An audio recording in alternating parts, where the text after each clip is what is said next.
I have this exercise I do at church on Sunday. After Father gets up and reads the gospel, or the deacon, sometimes I forget the deacons, and they beat me up in the parking lot afterwards. I have this exercise I do at church on Sunday. After Father, the priest or the deacon reads the gospel, I ask myself this question. If I just live this one gospel reading, 100%, so not the whole gospels, not the whole Bible, not all of church teaching, not the whole catechism, but if I just live this one reading, 100%, how much would my life change? And the answer, every single Sunday, radically. My life would change radically. If I just lived one Sunday reading 100%, my life would change radically. And you know what that shows me? You know what that tells me? You know what that teaches me? That teaches me that there is a gap between my life and the gospel. There's a gap between my life and the gospel. And it's a big gap. It's a big gap. But here's the problem. Most of us, we think we're pretty good Christians. Seriously, most people think they're pretty good Christians. You know, we're in a culture now where many people think that non-Christian people are pretty good Christians. You'll hear people say all the time, oh, she's not Christian, but she's one of the best Christians I ever met. I mean, what the heck does that say about Christians?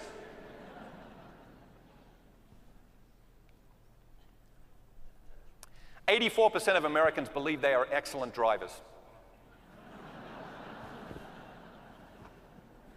84% of Americans believe that they are excellent drivers. Now, I think you and I have enough experience on the roads to recognize that that is a monumental case of self-delusion.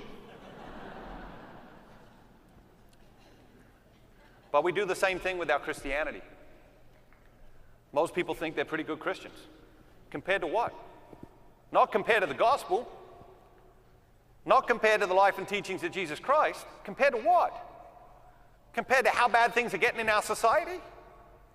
Compared to the neighbor next door who sits on the back all day with no shirt on, doing shots of tequila and shooting squirrels with his BB gun? I mean, maybe compared to him, you're a pretty good Christian.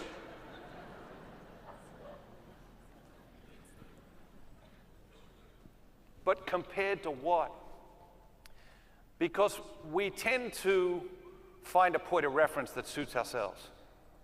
And every Sunday when the priest or the deacon gets up to read that gospel, Jesus blows that point of reference away and he says, no, no, here's the point of reference. Here's the point of reference. This is what I want you to be thinking about. And then we go way back out into the world, right?